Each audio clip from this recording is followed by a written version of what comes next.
Amém. Amém. Boa noite, querido. Boa noite, família. Se acomode, sejam todos muito bem-vindos. Amém. Abra sua Bíblia. 2 Coríntios, capítulo 7. Nós estamos aqui desde ontem, né? Aliás, nesses 2 períodos à noite. A não ser que alguém tenha ficado aí, né? Vai que vocês foram embora, eu fiquei, então. Vai que o pastor Rogério se empolgou e foi uma vigília aqui, vocês não sabem. Bom, sejam todos muito bem-vindos para esse segundo tempo de ministração no nosso seminário. Querido, de forma proposital, o inferno, o mundo, ele está nesses dias propagando um estilo de vida profano, ímpio, desregrado. É possível você andar por aí e ver coisas que extremamente envergonham a criação de Deus. Você olha para o ser humano nesses dias, nesses 4 dias, e é possível ver o quanto o ser humano está se deteriorando, perdendo. O ser humano ele foi feito para espelhar. Esses dias a gente falou sobre esse princípio.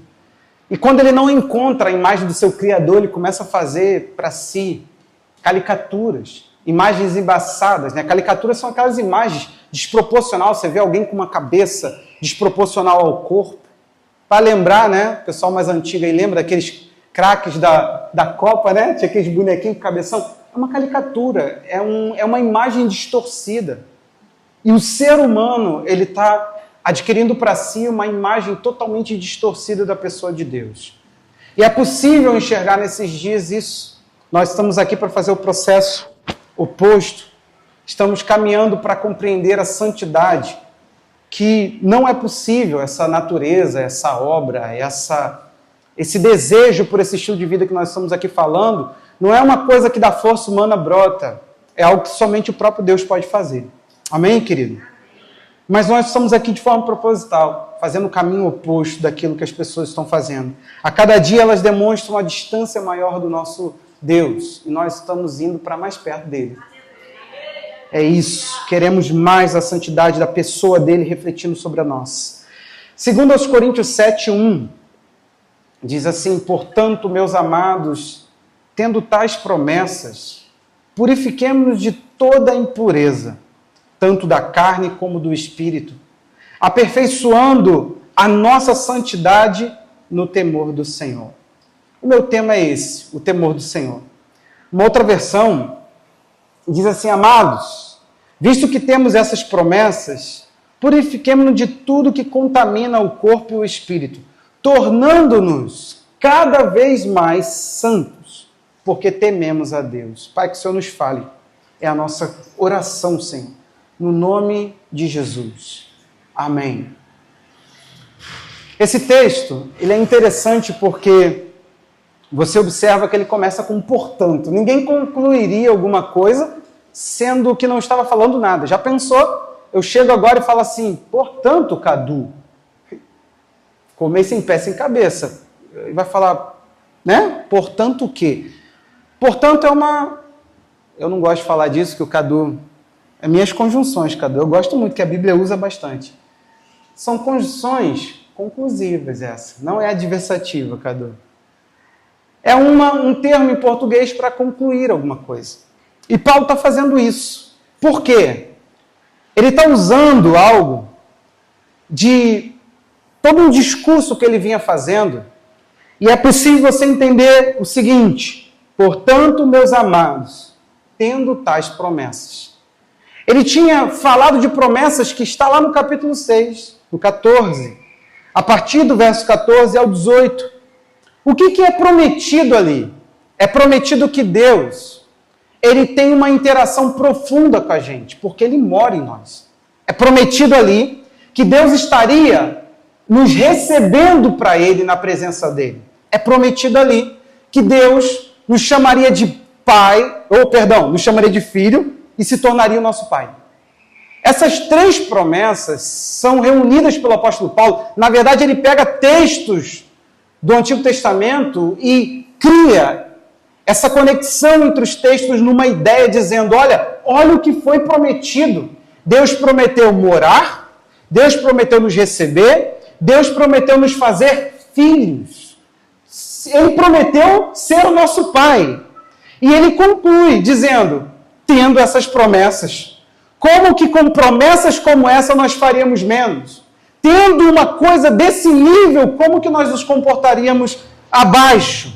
Ele está pedindo um tipo de atitude compatível com o que foi prometido, com o que foi ofertado a cada um de nós. Então, o que ele começa a colocar? A partir disso, se você é casa, se você é recebido por Deus na presença dele, se você é um filho e ele é teu pai, você não pode comungar, você não pode estar em contato profundo com qualquer coisa. Ele está colocando aqui, e no 14, é possível ver isso no 6,14, claramente, não se ponham em julgo desigual com os descrentes. Ele está falando o seguinte, não se misture. No bom português, você não pode interagir profundamente com pessoas que vivem uma fé incompatível ou em caminhos totalmente contrários àquilo que vocês estão trilhando. Ele está dizendo que não é possível uma interação profunda, ou seja, a palavra comunhão. Então já pega aí. Se você diz estar em comunhão com a igreja, você está numa interação profunda.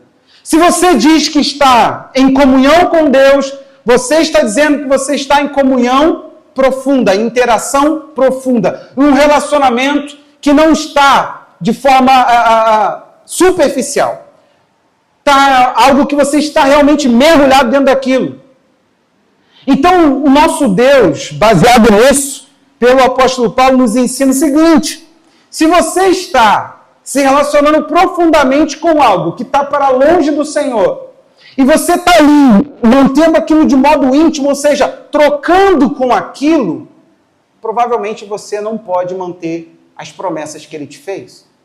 Você não pode ter Deus morando em você. Você não pode habitar a presença dele, ser recebido na presença dele. Você não pode chamar Deus de Pai e falar que é filho.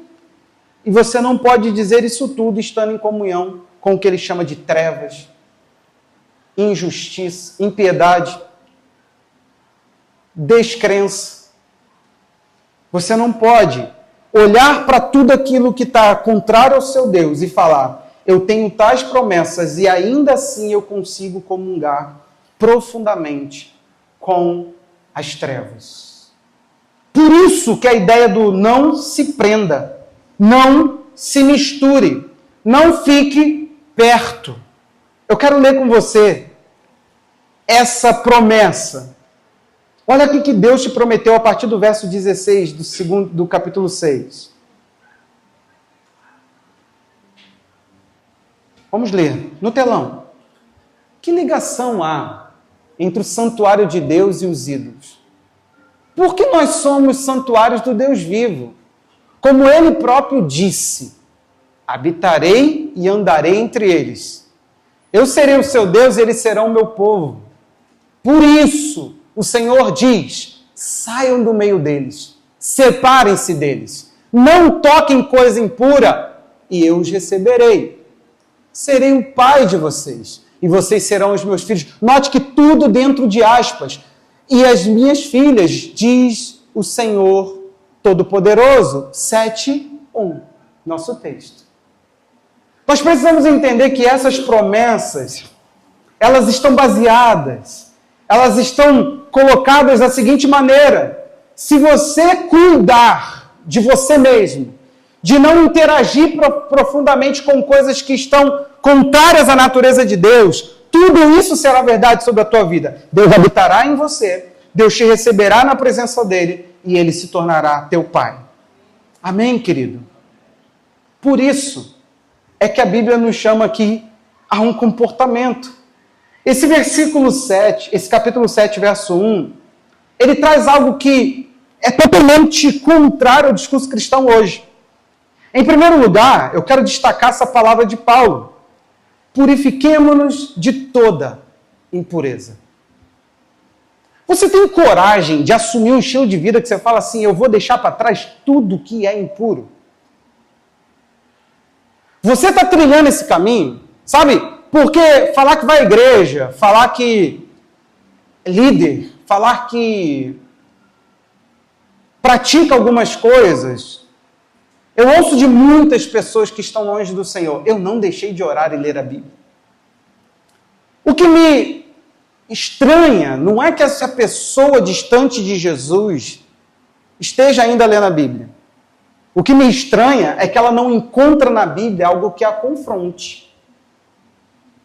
Eu falo para vocês, e falei aqui no treinamento, que uma das palhaçadas heréticas que dos últimos tempos surgiu foi essa história dos desigrejados. Ah, eu sou um cristão, mas eu não tenho igreja, meu pastor é Jesus. Essa coisa toda que pareceu tão livre, tão saudável e maduro, isso para mim é uma das heresias mais básicas, mais fracas. Tem coisa melhor aí, que a gente fica até assim, será que eles não estão certos? Tem heresias melhores. Essa é fraca.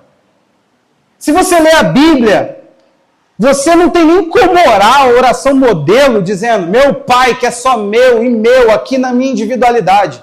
Você vai estar chamando Pai? Tem um plural aí, percebeu? É Pai de quem? É Pai de todos aqueles que fizemos família conosco. E você não se torna, a primeira verdade sobre a igreja, por exemplo, você não se torna uma família de um só. Ah, mas eu faço parte do corpo de Cristo, aonde a palavra corpo aparece? Nas doutrinas de Paulo apenas. Não aparece nem nas palavras de Jesus, não aparece nas palavras de Pedro, não aparece na palavra de Judas. Nenhum dos apóstolos que escreveram no Novo Testamento, Tiago, nenhum deles falaram sobre essa verdade de corpo, só Paulo. E onde? Efésios 4, 1 Coríntios 12. Para que essas verdades foram trazidas? Para dizer que o serviço cristão deve ser compreendido a partir da conexão de todos nós. Eu preciso do teu serviço, você precisa do meu ministério, eu preciso do dela, ela precisa do dele. Foi para isso que foi trazido. Então, não tem como dizer, eu estou andando sozinho porque eu faço parte do corpo de Cristo, porque o corpo é algo que se conecta.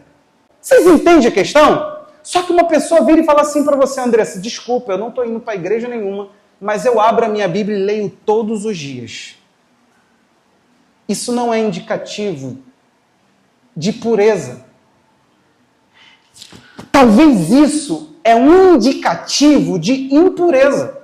Quando chegaram para Jesus, perguntaram para ele, teus discípulos não jejuam. Por que teus discípulos não estão praticando a coisa? Ele falou assim, não está na hora. Esse tempo aqui é outro de comunhão, a comunhão é outra. Não está na hora. Não, mas eles tinham que estar jejuando, porque os discípulos dos fariseus e nós jejuamos muitas vezes. Alguém pode estar fazendo algo de Deus, algo aparentemente para Deus, e ainda assim o seu coração pode estar recheado de impurezas. Nós podemos fazer das práticas de Deus uma prática de impureza. Um culto pode ser impuro, uma pregação pode ser impura, ainda que ela fale de Deus, ela abra a palavra de Deus e ela cite o nome de Jesus 500 vezes, ela pode ser uma expressão de total impureza, porque você não conhece o Jefferson como Jesus conhece. E Jesus não me olha, e ele não me vê conforme a minha aparência. Ele olha e fala, eu quero ver o produto do seu ser, e eu quero encontrar aí algo incompatível, algo total, que bata com a minha pessoa e que eu fale, é exatamente para isso que eu creio no ser humano. Ele quer que nós espelhemos a pessoa dele. Então, entenda uma coisa aqui. É possível que você não esteja chamando impuro algo que é totalmente impuro. É possível que você esteja tendo um comportamento impuro ao orar. Porque essa natureza, isso que Jesus quer fazer, essa obra profunda de santidade, que fala de entrar dentro de nós e de fazer algo mais profundo em nós, é transformação do ser humano. Isso não é possível por um comportamento. Olha, a partir de agora, eu não olho mais para mulher nenhuma. Toda vez que eu ver uma mulher que eu quiser cobiçar, eu vou pegar e vou olhar para o chão, porque eu amo meu Deus. Isso não te faz puro. Isso te faz moralmente melhor. Por quê? Uma que você não deveria olhar para a esposa de ninguém, né? Ou você gosta que as pessoas olhem para as tuas coisas e queiram as tuas coisas e se imaginem tendo as tuas coisas, hein?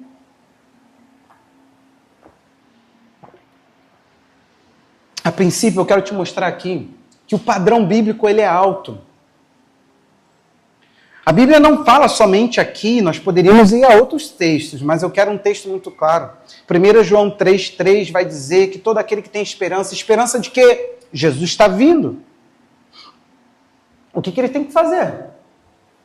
Olha aí, purifique a si mesmo, assim como ele é, puro. Está falando que a pureza de Jesus se torna um estímulo para a minha forma de pureza. Está falando que eu tenho que olhar para Jesus como ele é puro e me espelhar para que também eu o imite e seja compatível com ele. Porque se eu quero bater de frente com ele, eu tenho que estar como ele é. Se eu quero olhar na presença dele, para os olhos dele, eu tenho que conseguir chegar na presença dele e ser alguém que não é expulso da presença dele. Mas pastor, está falando que a gente não tem pecado? O apóstolo João, ele está escrevendo uma carta. Nós estamos lendo capítulo 3, se você for a 1, verso 9, você deve conhecer. Ele vai dizer o seguinte: se confessarmos nossos pecados, ele é fiel e justo para nos perdoar os pecados e nos purificar de toda injustiça.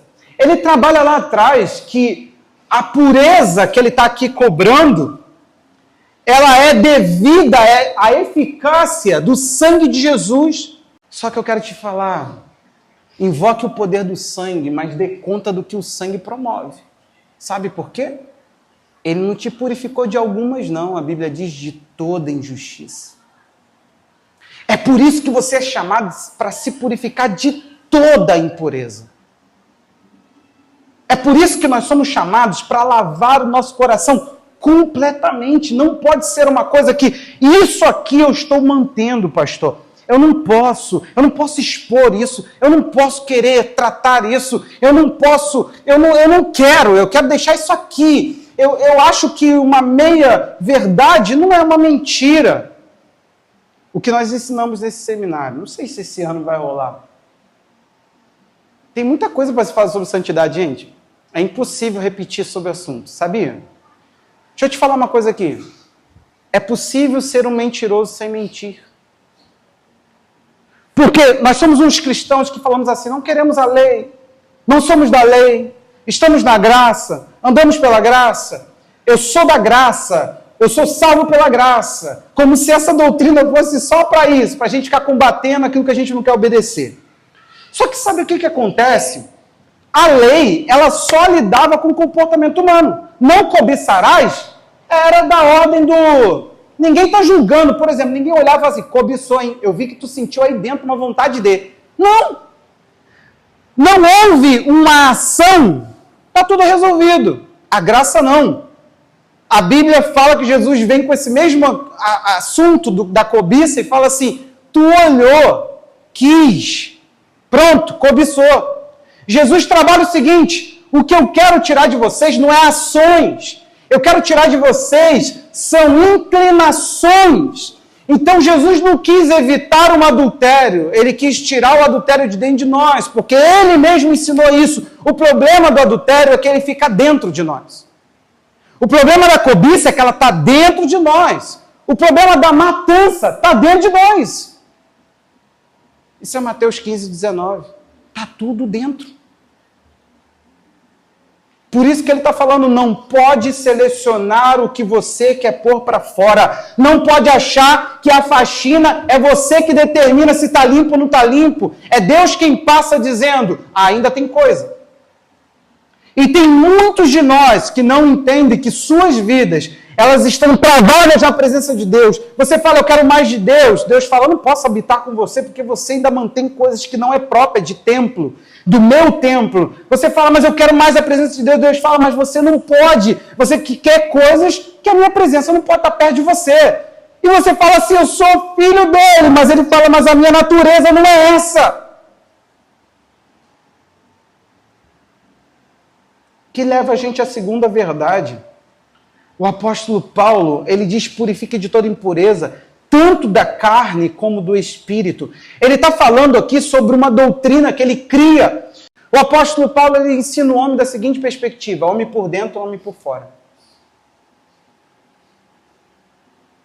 Homem por dentro e homem por... Uma pergunta. Você consegue? Você é tão bom, tão desenvolvido espiritualmente que você sabe quando é o teu espírito e quando é a tua alma? Tem lá, né? Hebreus 4. A palavra de Deus é poderosa e eficaz, ela penetra a ponto de dividir alma e espírito juntos e medulas. A ideia ali é falar que a palavra de Deus ela é tão, mas tão, que ela consegue pegar uma coisa que não dá para se entender como duas e dividi-la. Você é tão interior, espiritualmente e emocional e alma, você é tão espírito e alma por dentro, que não dá para dividir. É por isso que nós estamos aí malucos. Eu não vou chorar porque isso é emocional. Esse evangelho que emocionaliza. Aí você sente a vontade de chorar e fala, não, aqui não é um evangelho que emocionaliza. Eu não vou chorar. Mas a expressão de dor no seu ser está te pedindo para chorar. Mas você não chora porque não é o evangelho da emoção. Isso não é do espírito. Do espírito é ficar... O apóstolo Paulo, em 2 Coríntios 4:16, ele ensina em outros lugares, mas é muito claro ao dizer: não desanimamos, pelo contrário, mesmo que o nosso homem exterior se desgaste, o nosso interior se renova de dia em dia. Então preste atenção, meu irmão. Paulo está falando que a santificação e a impureza, ela tem que ser tanto tratada de modo externo como de modo interno. Ele está falando por dentro e por fora. Ele está querendo dizer para nós que toda impureza tem que sair de nós, por dentro e por fora. Que nós devemos cuidar de nós de forma integral, que não pode ser só. E nessa aqui, eu estou irritado. Sabe por quê, Anselmo? O evangelho leva um tempão. Sabe o que a gente faz com os crentes? Nós ensinamos uma santidade para eles, exterior. Deus irá nos cobrar, meu irmão. Presta atenção, você que ensina. Sabe por quê? Levo uma vida cristã, na altura do campeonato da minha vida cristã, eu amadureço e começo a perceber algumas coisas. Cuidado com o corpo é santidade. Deixa eu te falar o que é santidade com o corpo. Além de não tratá-lo sexualmente de forma impura, dormir. Está pronto para a santidade do corpo? A gente pode continuar na do espírito, porque a gente só fala do espírito. É assim, Anselmo, os nossos pais na fé, os meus pais na fé. Se lasca, Jefferson. Não pode. A vaidade. Vaidade é você fazer musculação. Isso aí é vaidade. Se cuidar. Fazer uma flexão em casa. Para, não é academia não. Estou falando de flexão, abdominal. Isso é vaidade. Então, para. Uma coisa não tem nada a ver com a outra. A impureza está em tudo. Até naquele que não cuida do corpo, como aquele que exagera no cuidado do corpo, levando o seu corpo para uma morte precoce. Santidade é dormir. É santo descansar. Deus separou, santificou o sábado. Ele separou um momento para o descanso. É santo dormir, descansar, olhar para o nada. É santo. Crente, fazer uma corrida era pecado. Nós desgraçamos a igreja. Pastor infartando porque come mal não é pecado, não. Pastor em academia está em pecado. Está vaidoso. Eu não sei aonde foi que nós desgraçamos tanto o assunto da santidade, porque setorizamos. Algum momento alguém ficou doente, algum momento alguém ficou enfermo, permitiu que isso entrasse, e nós temos agora uma turma de pessoas que não conseguem mais entender a santidade nessa evolução. Eu estou te pedindo para que você entenda o seguinte: está com o seu corpo, querido, quase infartando e comendo para infartá-lo, isso não é santidade. Você não pode estar rumo ao céu, lascando a tua vida na terra e nem aí para isso. Não se contente em pedir a Jesus para curar uma enfermidade que você criou. Você está me ouvindo, meu irmão? Por dentro e por fora. Do corpo e do espírito. Sabe por quê? Falar Eu preciso falar que o pecado com o corpo, pornografia, cobiça, despertar, defraudação, despertar no outro o desejo pelo teu corpo. Eu preciso falar que isso é pecado? Então eu estou dizendo, é pecado. Olhar a esposa de alguém, os bens de alguém, isso tudo é pecado. Eu preciso falar que o teu corpo, ele é para o teu marido e a tua nudez tem que ser coberta. Eu preciso falar que você se veste para cobrir homens e mulheres. Então eu falo, tem que se cobrir. A gente tem que evoluir nisso. Será que é uma linguagem tão imatura da Bíblia em dizer santidade por fora, santidade por dentro? Tem uma impureza no homem, meu irmão, presta atenção.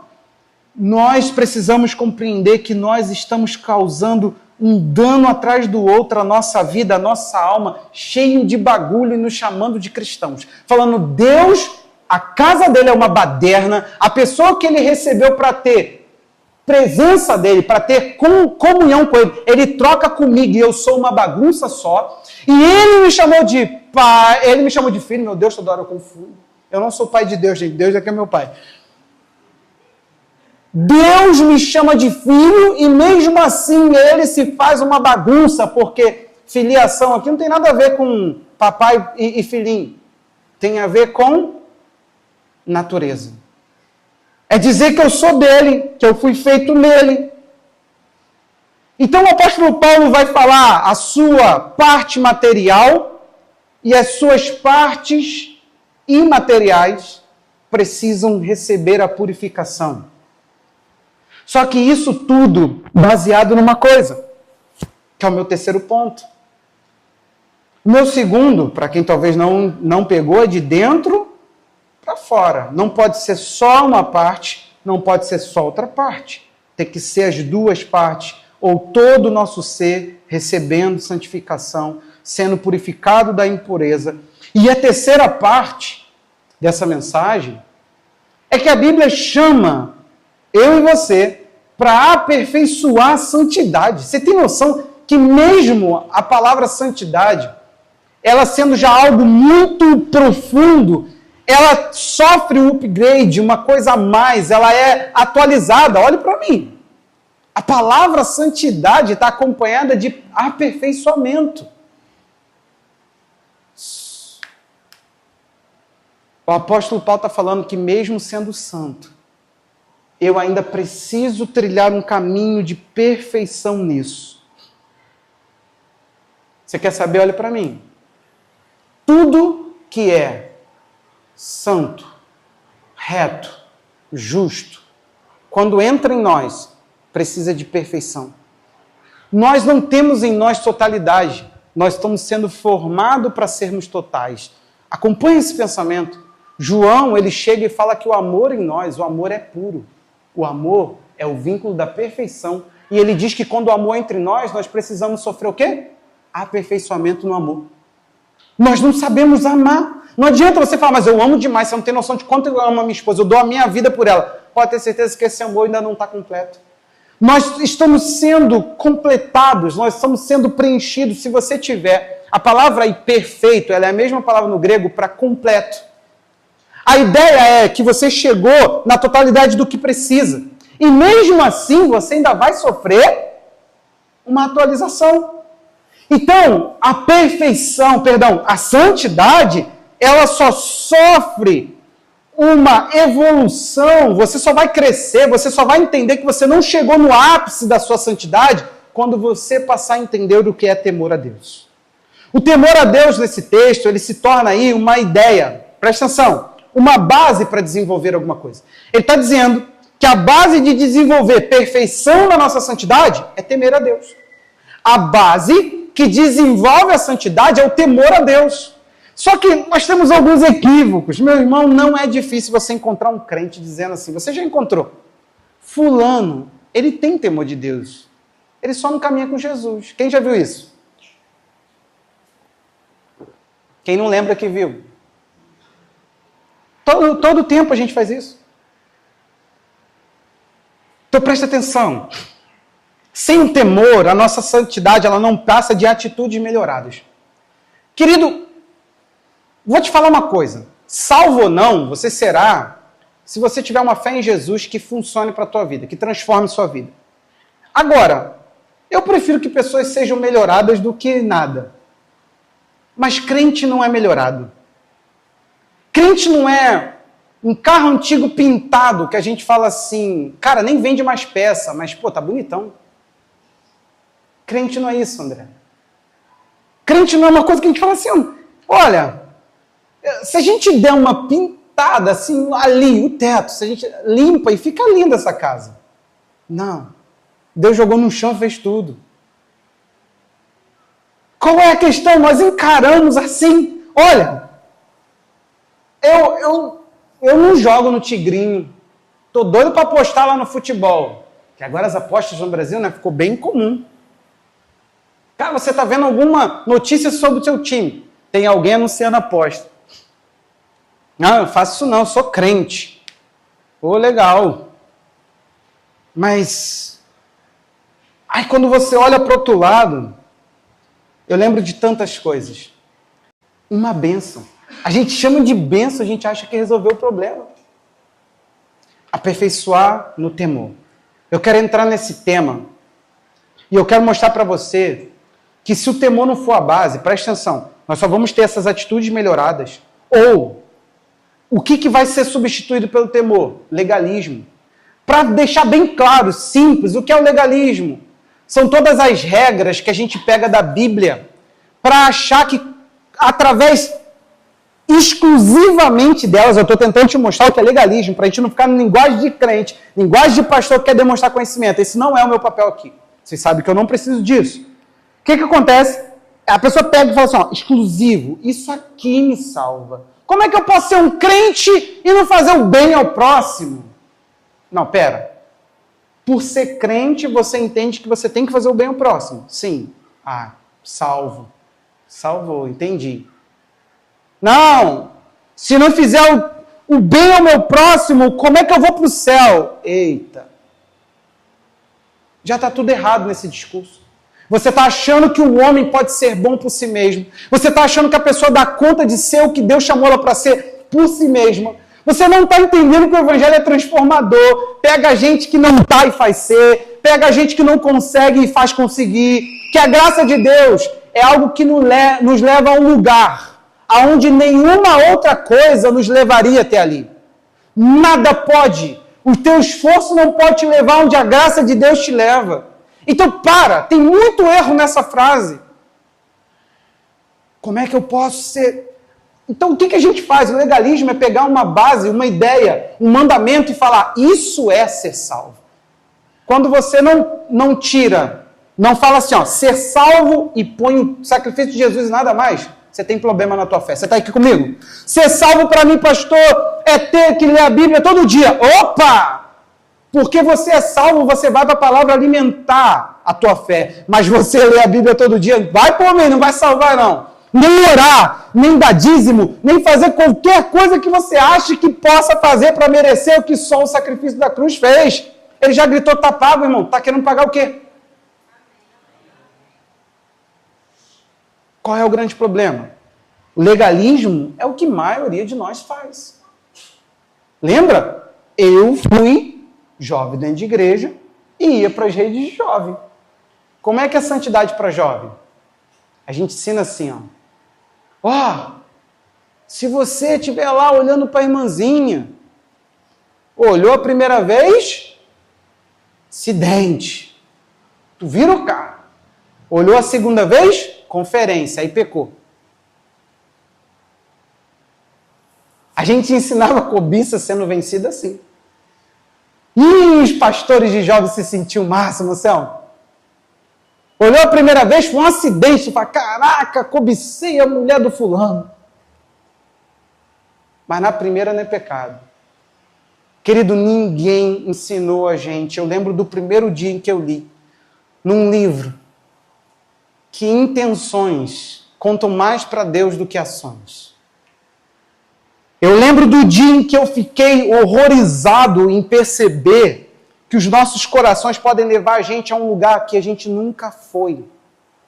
E nós podemos praticar ações, pecados dentro de nós que nosso corpo nem movimentou. A Bíblia diz que o povo de Israel voltou para o Egito em Atos 7, já mostrei isso para vocês. No seu coração eles voltaram para o Egito. Nunca Israel, depois que saiu de lá, voltou ao Egito como povo, para ser novamente escravizado. Se algum israelita foi ao Egito, vários. Mas nenhum daqueles fizeram aquela procissão, peregrinação, vamos morar no Egito, nunca mais. E a Bíblia diz sim, mas no coração eles voltaram. E o texto é claro ao mostrar pela pregação de Estevão. Quando foi que eles voltaram ao Egito? Quando disseram, ei Arão, faz um Deus para nós que nos guie de volta, porque esse Moisés morreu e nós vamos voltar para o Egito.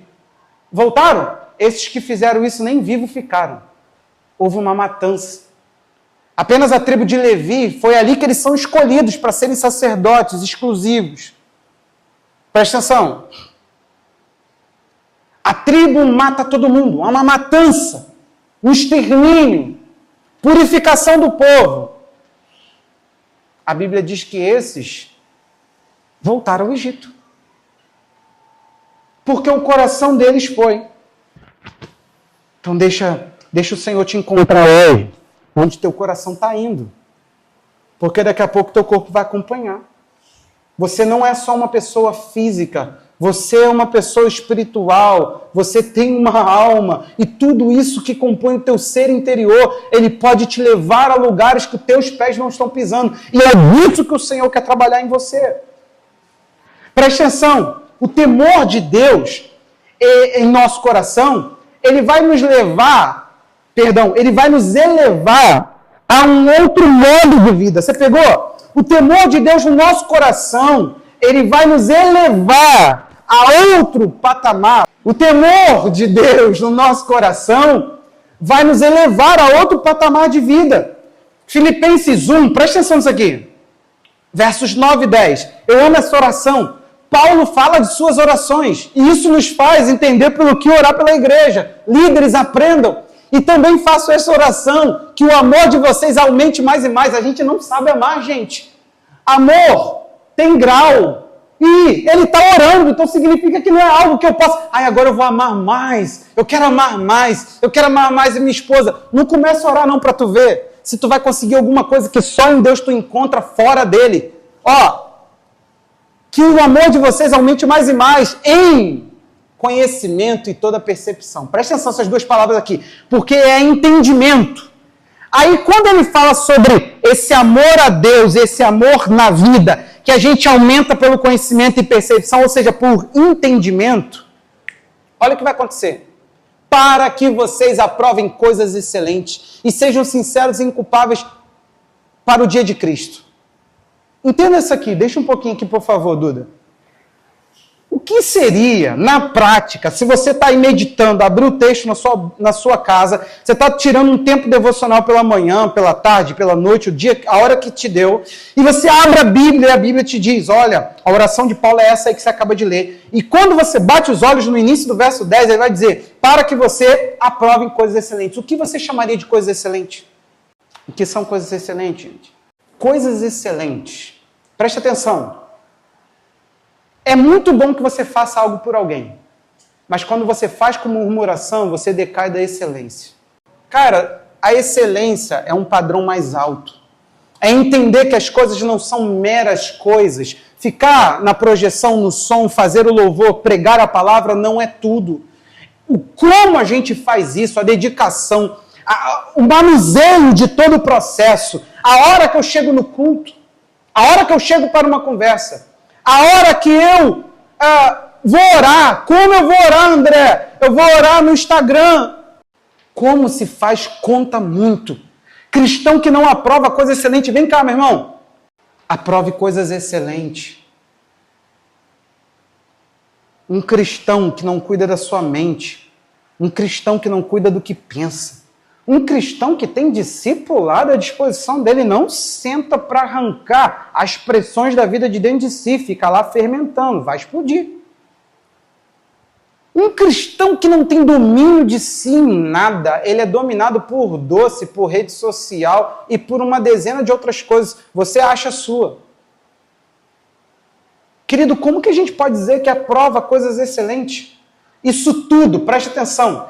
Quando você vai começar a mapear a sua vida, se você não começar pelo temor de Deus, você vai se perder. Provérbios 1,7 vai dizer algo lindo. O que é Provérbios? Enquanto a Duda mostra aqui para nós, Provérbios 1,7, olhe para mim. Provérbios é um homem mais velho orientando um mais jovem, dizendo para ele o que é viver, as regras que ele deveria aplicar na vida, o que ele deveria fazer, qual era a sabedoria da vida. E isso vai por todo Provérbios. E depois vai ter outros textos, mas a maioria, na sua grande porção, é um homem mais velho ensinando o mais jovem. Alguém que com mais experiência mostrando para o outro o que deveria estar no processo de amadurecimento. Você está junto comigo?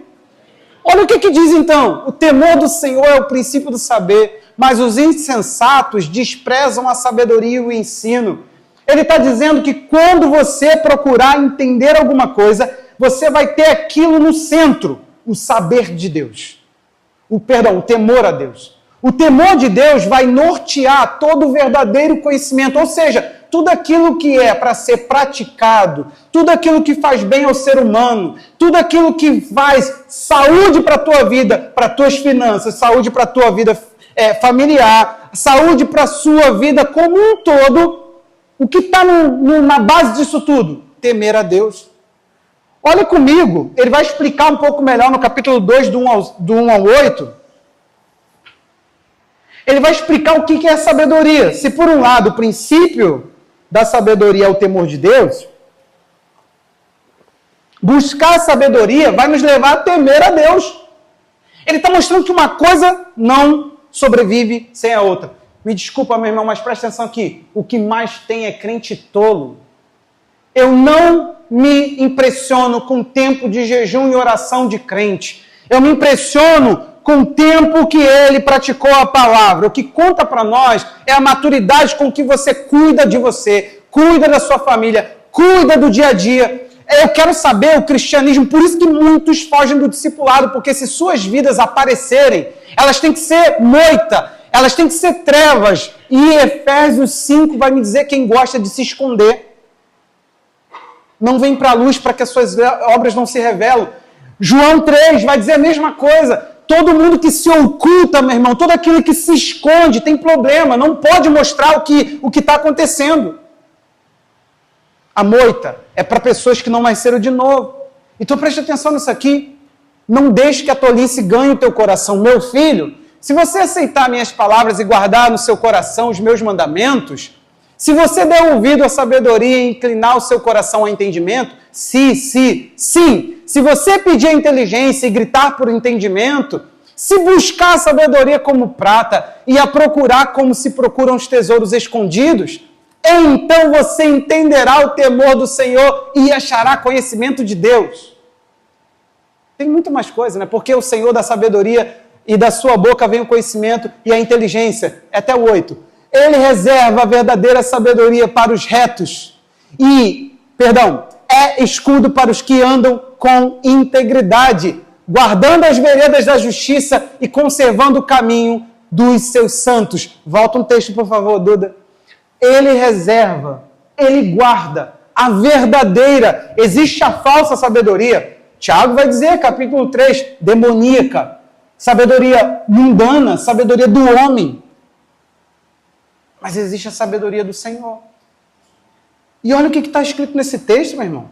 E olha o que tem aí. Se você for atrás de falar, meu Deus, me mostra tudo aquilo que o Senhor planejou, como o Senhor planejou. Isso é buscar conhecimento. Conhecimento não é ficar repetindo o texto bíblico. Oh, Satanás fez isso. Atitude demoníaca. Mas e esse texto? Isso é inútil. Inútil. A sabedoria não está, presta atenção, em você pegar algo e falar, olha o quanto eu sei. A sabedoria, ela não é algo, preste atenção, de formulações de pensamento. Tiago, capítulo 3, verso 13, diz assim, Tiago 3,13, quem entre vocês, é sábio e inteligente? Mostre as suas obras em mansidão de sabedoria, mediante a sua boa conduta. Ele não atrelou uma pessoa desenvolvida, que a sua percepção, sua mente, sua forma de pensar evoluiu. Ele não falou assim, me fala da sabedoria, senta e explica. Ele falou assim, mostra. O temor a Deus é o princípio disso. Você está junto comigo aí? Então preste atenção. O que nós não encontramos no ímpio? Isso. Nós não encontramos temor do Senhor. Salmo 36, 1, vai dizer que, olha aí, se você tem isso ainda dentro de você, meu irmão, começa a se converter hoje. Aproveita esse momento. Há no coração do ímpio a voz da transgressão, e não há temor de Deus diante dos seus olhos. Há no coração do ímpio a voz da transgressão. O que é impiedade, para você entender? Impiedade são ações sem nenhum freio. É seguir os impulsos sem nenhum limite. É igual eu brinco. É o bonde do pecador sem freio. É fazer o que você quer fazer, o que te der na telha, quando te der na telha, sem nenhuma responsabilidade, sem prestar conta a ninguém. A natureza do pecado em nós, ela nos faz ter prazer em não prestar conta, em não dar conta, em não falar, eu faço da minha vida o que eu quiser. Essa é a frase de um pecador formado. A ideia de que nada me mantém, nada me contém, nada me retém, nada me limita, eu sou livre. Essa é a ideia do pecador. O pecado está extremamente nisso, em cumprir algo de forma totalmente desprendida, totalmente sem freio. Efésios 4, 17 a 19 diz exatamente isso. E ele nos chama a não viver mais assim. Isso, portanto, digo no Senhor testifico, não vivam mais como gentios. Como eles vivem? Presta atenção se não tem crente que vive assim, gente. Presta atenção se não tem você vivendo assim, que vivem na vaidade dos seus próprios pensamentos. Tem aquela figurinha do WhatsApp. Fonte, vozes da minha cabeça. Tem muito crente que ele não sabe dizer porque pensa o que pensa. Ele diz, é assim que eu penso. Segue. Tendo o seu entendimento obscurecido. Quantos crentes não sabem o Evangelho? Eu sei, Jesus morreu por mim, tererê, tererê, tererê. Eles explicam todo esse mantra. Aí você pergunta assim, mas em que isso se deu? O que aconteceu com você? Eles não sabem explicar. Separados da vida que Deus concede. Quantos crentes não conseguem viver a vida que Deus deu, concedeu, entregou, conceder, dar? Tem muitos que não podem falar que vivem. Se você viver Gálatas 5:16, a Bíblia diz, digo e testifica o quê? Vivam no Espírito e jamais vocês vão satisfazer as concupiscências, os desejos fortes da carne. Jamais. Mas tem crente falando, nós somos carne, né? Por causa da ignorância em que vivem, pela dureza do seu coração. Você não conhece nenhum crente de coração duro, conhece? Crente não. Você conhece gente diante de igreja que tem coração duro. Tornando-se insensíveis, eles se entregaram à libertinagem para, de forma desenfreada, não fui eu que criei o bonde do pecador sem freio, não. Tá aí, ó, é Paulo. De forma desenfreada, cometer todo tipo de impureza. Olha o 20. Mas não foi assim que vocês aprenderam de Cristo. Querido, sem freio é coisa de ímpio. Pastor, graças a Deus que o sexo no casamento não é pecado, né? Mas ser insaciável é. Pessoas sem freio, pessoas que não têm nada que domina sobre nada, o que elas sentem, elas explodem. O que elas sentem, elas não sabem deixar nada, elas não sabem controlar nada, elas não sabem dominar sobre nada. O domínio próprio é a base para todo aquele que vive o cristianismo. Gente, temos que olhar a palavra de Deus. Como é que a gente vive no meio, andando na palavra, vendo a Bíblia o tempo todo, sendo dita para todo que é lado, e a gente não tem aquele coragem de falar assim, pera, não. Eu não posso estar vivendo assim, eu gosto de mentir. Eu seguro no máximo, mas por último eu vou lá e dou uma mentidinha. Mentirinha, o que vai isso? Ai, Deus também vai olhar para... eu minto e depois vou lá e peço perdão. Ai, que coisa chata. Isso, querido, expõe. Igual o último seminário, encontra a tua rebelião.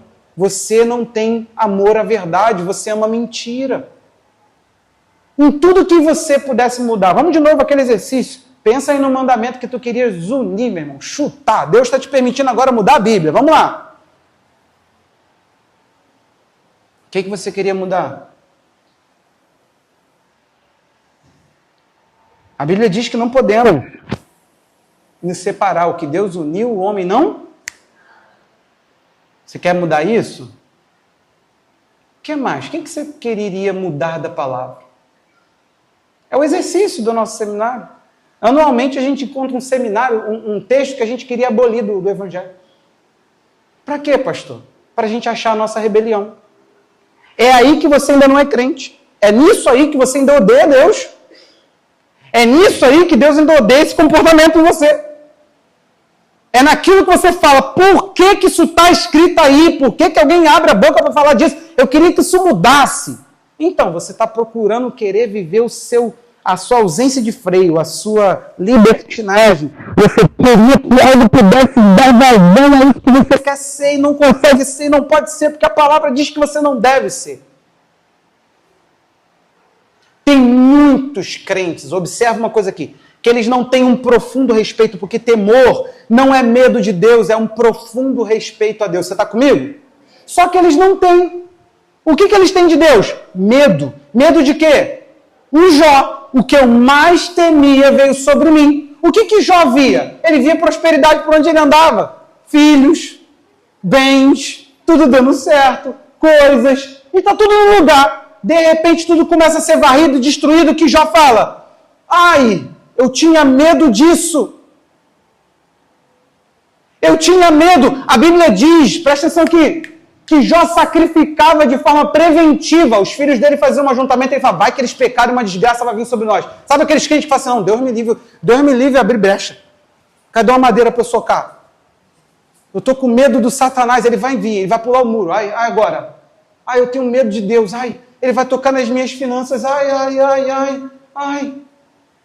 Isso aqui não é temor, querido. Você tem medo de perder benefícios. Isso não é santificação. Em toda área que você fala assim, por exemplo, você pode fazer o que você quiser, dar na tua telha, meu irmão. Tu pode se drogar, se prostituir, ter mais uma mulher, roubar a igreja. Tu pode isso tudo. O que tu não pode é querer que isso tudo te construa uma pessoa que está perto de Deus. A cobrança, fica tranquilo, é para quem quer ser templo, quem quer ser recebido na presença dele e quem quer ser filho dele. A cobrança são para esses, os ajustes são para esses. Para aquele que fala assim, eu estou pouco me lixando para isso aí, está tudo bem, amado. De coração mesmo. Meu irmão, eu quero mais que o mundo faça o que quiser. Eu vou fazer o quê?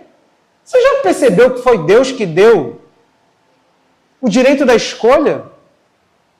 Você está querendo refrear aquilo que ninguém freia, nem o próprio Deus. Se Deus quisesse, ele mataria a gente assim, ó, e não é assim que ele faz. Ele deu para todos aqueles que querem se autodestruir, se destruam, e ele deu para todos aqueles que querem se construir a vida do seu espírito. Acabou. Então não se ofenda, por favor. Não, você tem que mudar. A partir desse tempo, você tem que entender que o respeito profundo à pessoa de Deus vai causar um nível de santidade que você ainda não viveu. Vai elevar o seu nível. Sabe por quê?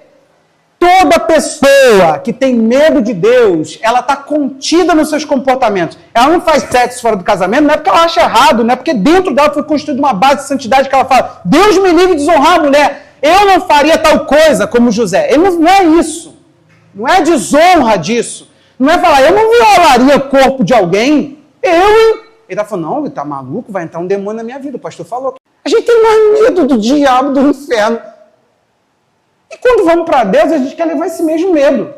Tipo, Deus, não, o diabo está de um lado. A gente prega o evangelho, gente, da blindagem. Porque de um lado, diabo furioso, querendo destruir. Tudo é o diabo, por isso que a gente fala tanto do diabo. E no outro, o Deus que nos protege, que nos blinda. Vai, pastor, dá uma ungida em mim. Você quer saber o problema disso tudo? 1 João capítulo 4, verso 17. Primeira carta de João 4, 17. Nunca mais deixe ninguém tirar isso da sua mente. O Senhor, Ele não te quer amedrontado a Ele. Ele te quer apaixonado. Ele te chamou para um relacionamento, não para uma prisão, gente. Tem crente que está preso a Jesus. E não é preso por cordas de amor, não. É preso por uma cadeia brutal do legalismo. Ele está ali, Deus me livre. Eu tenho medo. Gente, tem gente que tem tanto medo que eu fico pensando assim, acho que eu não vou tirar esse medo dele, não. Acho que eu vou aproveitar esse medo. É isso mesmo. Satanás vai te pegar se você não orar todo dia. Vai grudar no teu lombo se você não pegar e ler a Bíblia. Cuidado, hein? Não jejua não para tu ver. Satanás vai, dá vontade, querido. Dá vontade de fazer esse discipulado maldito, banal, menino. Dá vontade. Porque quando a gente chama as pessoas para o relacionamento e fala, Jesus quer te amar e ser amado por você, pronto. Parece que eu falei, bem-vindo àquilo que não tem regra. Vamos lá para a libertinagem. Parece que a gente remonta a libertinagem.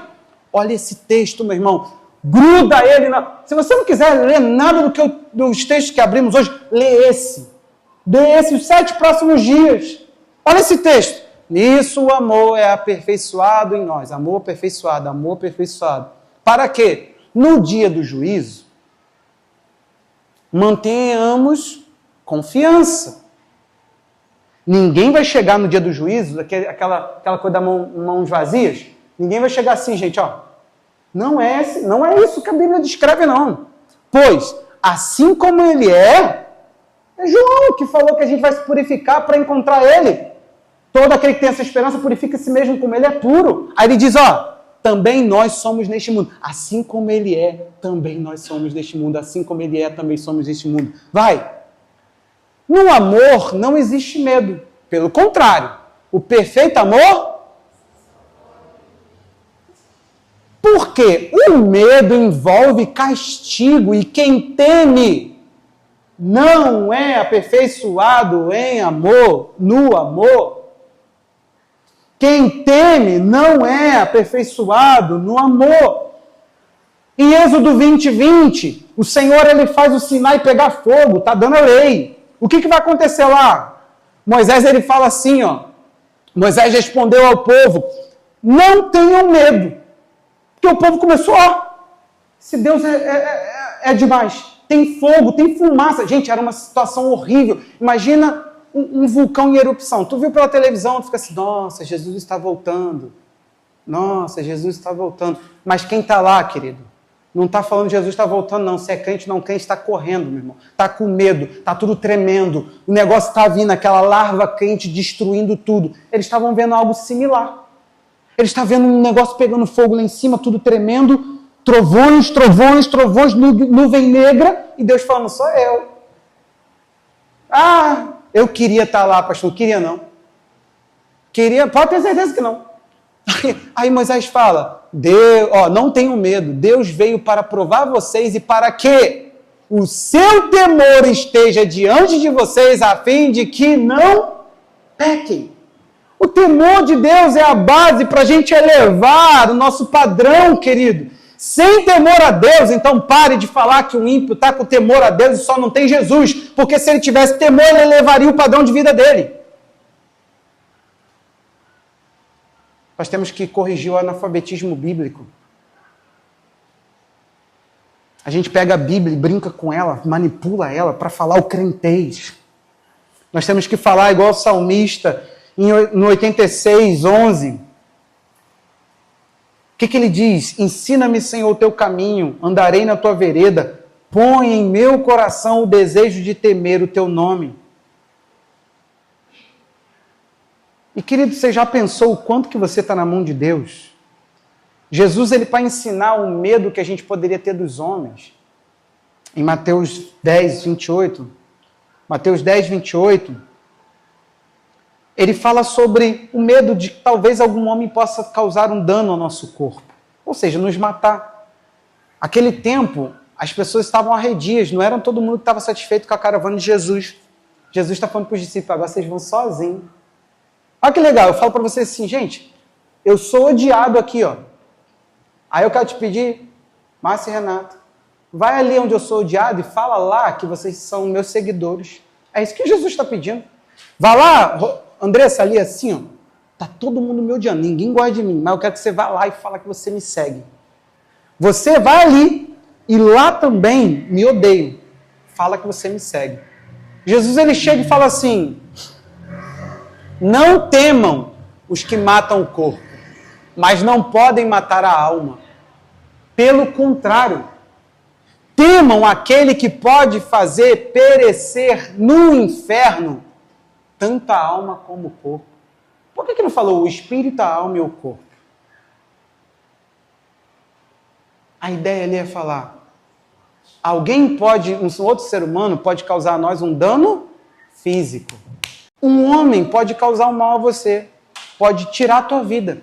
Ele está falando assim: mas e Deus que pode pegar todo o pacote e condenar? Ele está falando assim: cara, vocês respeitam mais os homens. Só que Deus ele não tá querendo te dar medo. Ei, te ensinar a cultura do medo, seja livre. Você não deve ter medo do pastor. Não, isso não vai santificar a tua vida. Isso não vai te levar a amar Jesus. Você não deve ter medo de Deus, medo das regras. Não, você deve ter prazer nelas. Para você ser aperfeiçoado em amor, o que você tem que ter? Confiança de que você está trilhando um caminho de paz com Deus. Ah, pastor, então ele não está com um fuzil na minha direção, esperando a primeira oportunidade? Não. Ele sabe que se fosse para te fuzilar, era melhor ele te fazer aceitar a mensagem e te dar um tiro na testa. E os outros ele ia ter que fazer um milagre maior, que era robotizar a gente para se relacionar com pessoas que escolhem. Deus pagou o preço de perder todos. Para se relacionar com pessoas que podem ser influenciadas, Deus deu a liberdade de escolher estar longe dele. Por que Deus criou todas as coisas? Porque ele é amor e amor se partilha. E por que ele deu a liberdade? Porque o relacionamento de amor não sobrevive debaixo do jugo. Por isso que você é crente e não gosta do peso da palavra. Você sente ela pesada. O que João fala? 1 João 5, ele diz: seus mandamentos não são pesados. Os seus mandamentos não são pesados. Para mim é leve ser cristão. Para mim é leve ser marido de uma só mulher. Para mim é leve ser pai. Para mim é leve orar. Para mim é leve jejuar. Me desculpa, meu querido. Você não vai entrar na minha cabeça. Pastor, jejuar? Tu tem que ver o meu trabalho. Eu jejuava batendo pallet de farinha. Só no líquido. Mais de um dia de jejum. Mais de 24 horas de jejum. Então, por favor, essa não foi a minha realidade. Estar o tempo todo para Deus, integral para trabalhar na igreja. Ei, se é pesado para você, pressupõe que você está na natureza errada. Porque a impiedade não é uma questão de consciência.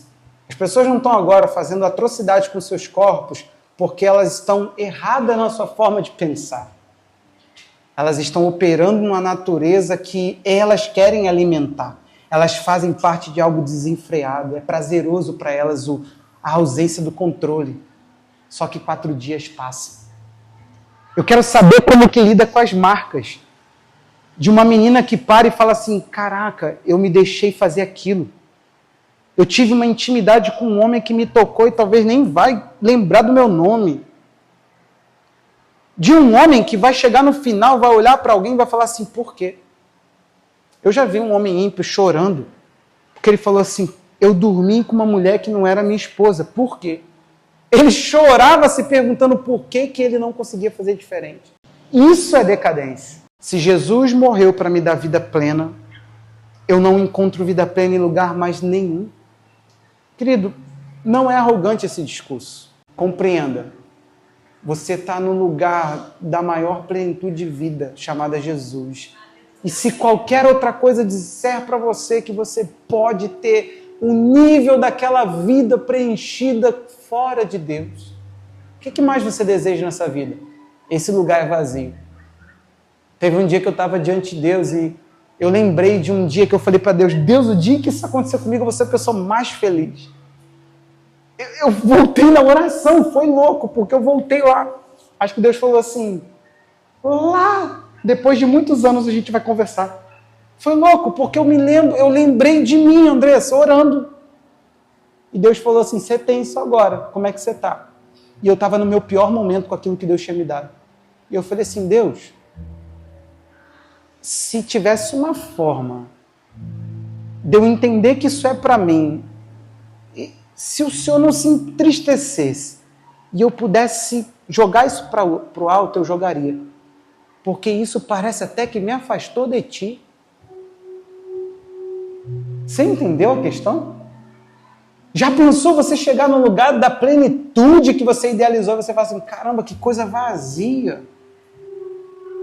Eu não sabia que isso aqui era tão assim, tão sem graça. Meu Deus do céu, me ajuda, porque eu pensava que isso aqui era o céu. Ele está falando o que você quer só na minha presença. Tá doido? Que você iria substituir a minha presença por qualquer coisa que passa? É a mulher samaritana falando, só um pouquinho de água. Ele falando, não sabe de nada. Essa aqui, sede constante. Você torna a querer água. A água que eu dou forma o quê? Fonte. A questão ali não é que a pessoa não teria mais sede. Eu já ensinei isso para vocês. O que Jesus fala não é que mataria a nossa sede numa única golada. Ele falou, a questão é que a água passaria a jorrar de dentro de você. Você não precisa mais buscar em outra. Jesus está trabalhando o seguinte, existe uma fonte que eu posso colocar dentro, para que quando você tiver sede, você tenha água, para que você não procure outra água. Meu irmão, tu está bebendo água de fossa, por que quer? Pastor não é aquele que é líder de uma igreja, da instituição, pastor é aquele que é condutor. E se eu não estou te conduzindo para essa lameira, não. Cuidado, irmão, com aquilo que você flerta, que a comunhão com isso te desabilita das tais promessas que nós temos. Você pegou essa palavra? Amém.